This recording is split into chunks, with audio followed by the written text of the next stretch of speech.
যেভাবে হুঙ্কার দিয়ে গেছিলেন যে অপারেশন বাংলা, তারপরে দেখা যাচ্ছে বিরোধী দলনেতা থেকে আরম্ভ করে বিজেপি রাজ্য সভাপতি মাননীয় মুখ্যমন্ত্রীকে যেভাবে বড়া ভাষায় আক্রমণ করছে, কখনো কুস্তি গাছ দিচ্ছেন, কখনো পাকিস্তানি বাংলাদেশে ফুল ব্যাগ মন্ত্রী এইসব বলে আটকা দিচ্ছেন। কি নজরে দেখছেন? নমস্কার জানাই আপনাদেরকে। খুব ভালো প্রশ্ন করেছেন। দেখুন, মাননীয় মুখ্যমন্ত্রী মমতা ব্যানার্জি ভারতবর্ষের এই মুহূর্তে সব থেকে বড় সিনিয়র রাজনীতিবিদ। যারা সিনিয়র রাজনীতিবিদ ভারতবর্ষে আছেন তাদের মধ্যে একজন অন্যতম রাজনীতিবিদ এবং সমাজসেবী। মাদার টেরেসার সঙ্গে তুলনা করা যায়, মহাত্মা গান্ধীর সঙ্গে তুলনা করা যায়, নেতাজি সুভাষচন্দ্র বসুর সঙ্গে তুলনা করা যায়। আমরা মনে করি যে অমিত শাহ রাজনীতিতে মমতা ব্যানার্জি হাঁটু পর্যন্ত পৌঁছয়নি, হাঁটু নিচে আছে।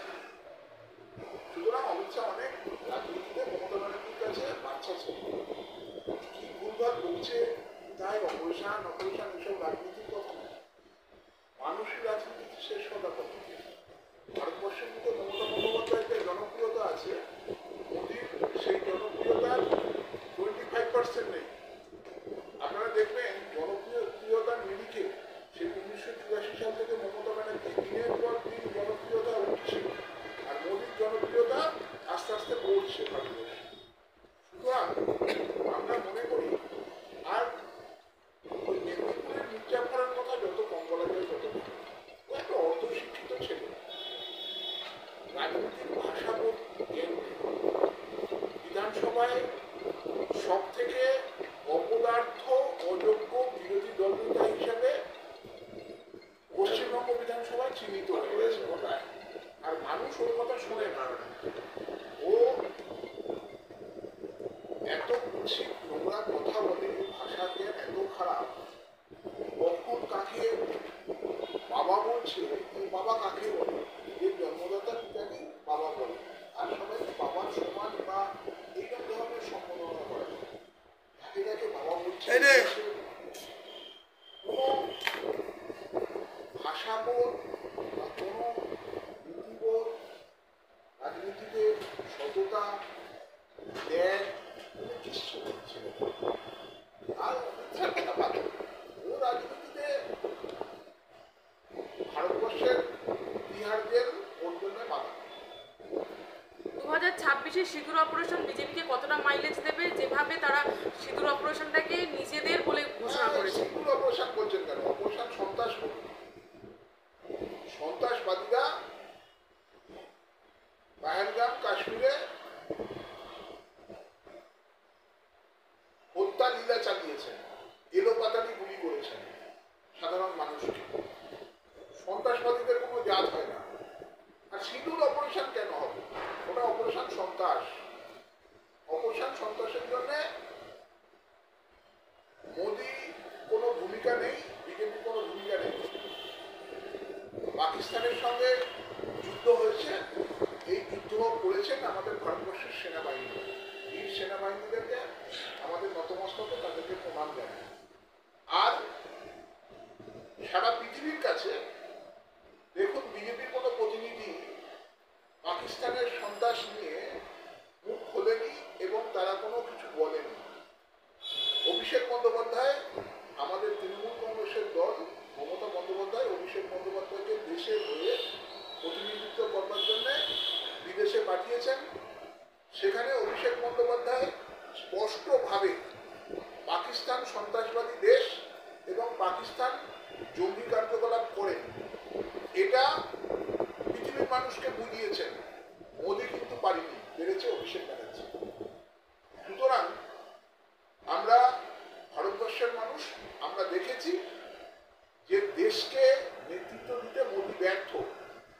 মিথ্যা কথা বলছেন, দেশটাকে একদম ছাড়খাড় করে ফেলেছেন। দেশের সেনাবাহিনী নিয়ে এর আগে পুরোমায় রাজনীতি করেছেন, নোংরা রাজনীতি করেছেন। দেশের সেনাবাহিনী নিয়ে বেলগামের রাজনীতি করছেন, নোংরা রাজনীতি করছেন। সুতরাং আমাদের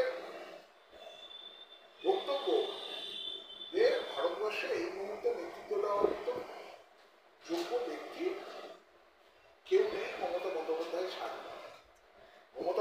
বন্দ্যোপাধ্যায়ের ত্যাগ, মমতা বন্দ্যোপাধ্যায়ের সততা, মমতা বন্দ্যোপাধ্যায়ের মূল্যবোধ, মমতা বন্দ্যোপাধ্যায়ের উন্নয়ন সারা পৃথিবীর মুখে প্রশংসা পেয়েছে। আপনারা দেখুন লন্ডনে অক্সফোর্ড বিশ্ববিদ্যালয় থেকে শুরু করে ইউরোপ থেকে শুরু করে চীন থেকে শুরু করে আমেরিকা সবাই মমতা বন্দ্যোপাধ্যায়ের প্রশংসা করছে। মোদীর প্রশংসা কোথাও বলছে দেখেছেন আপনারা? 15 বছর প্রধানমন্ত্রী আছে, দেশের বাইরে কোথাও প্রধানমন্ত্রী এ হচ্ছে দেখেছেন? রাষ্ট্রসংঘে বরঞ্চ বিরোধিতা করছে, মোদীকে নিয়ে যখন আমন্ত্রণ করা হচ্ছে অন্য দেশ বিরোধিতা করছে মোদীকে দেখা যাতে না হয়। এর থেকে বড় লজ্জা আমাদের দেশের মানুষের আর হতে পারে? যখন দেখা গেল যে আপনার দুজন বীর জওয়ান যখন পাকিস্তানে গিয়ে যখন প্রথম বোম বেরোলো, তখন সেখানে দেখা যাচ্ছে বিজেপির মন্ত্রী বলছে তার সন্ত্রাসবাদী বোন হিসেবে আখ্যা দিচ্ছে। নজরে দেখছেন আপনি, আরেকবার বলুন। যেখানে দুজন বীর জওয়ান পাকিস্তানে গিয়ে যখন প্রথম বোমটা বেড়ে এলো, সেখানে বিজেপির কোনো মন্ত্রী বলছে সন্ত্রাসবাদী বোনের সঙ্গে তাকে তুলনা করছে। কিছুকে দেখছেন আপনার? দেখুন দেখুন, আমি একটা কথা প্রথমেই বলেছি যে ভারতবর্ষের স্বাধীনতার সময় এই বিজেপির ভূমিকা, আরএসএস এর ভূমিকা জঘন্যতম জায়গায় ছিল। এখনো পর্যন্ত এরা দেশে জঘন্যতম রাজনীতি করছে। শুধুমাত্র এদের পুজো করা উচিত কংগ্রেসের রাহুল গান্ধীকে, অন্য কাউকে না। কংগ্রেসের রাহুল গান্ধীর ব্যর্থতার জন্য আজকে ভারতবর্ষের বিজেপি বেঁচে আছে। আপনারা দেখুন 40-42% ভোট নিয়ে ভারতবর্ষে ক্ষমতায় আসছে।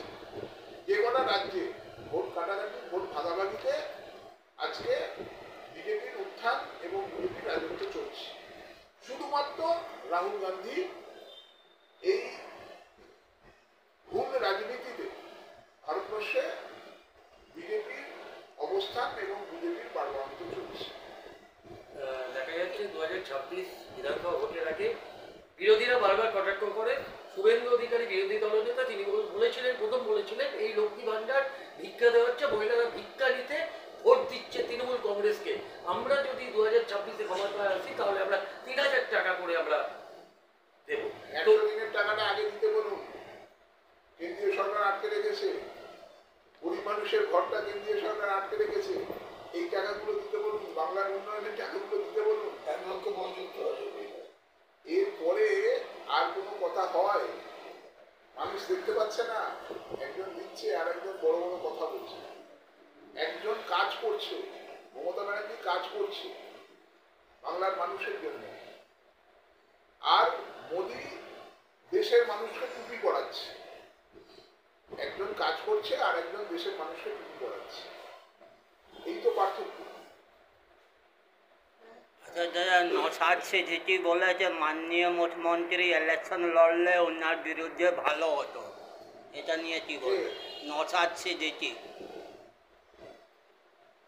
অর্থাৎ রাজনীতিতে অনেক অনেক অনেক বড় অভিজ্ঞ বাচ্চা ছিল। ওকে রাজনীতি সবে ওর 4 বছর বয়স হয়েছে, আর একজন রাজনীতি 50 বছর পার করেছেন, 55 বছর পার করেছেন। অর্থাৎ অনেক অভিজ্ঞ দুনিয়ার ছেলে রাজনীতিতে একটু ভুলভাল মন্তব্য করছে, আপনারা সবাই মানিয়ে নিন। নওশাদ সিদ্দিকী নিয়ে সেটা কিছু বলার মতন যোগ্যতা ও এখনো অর্জন করেনি।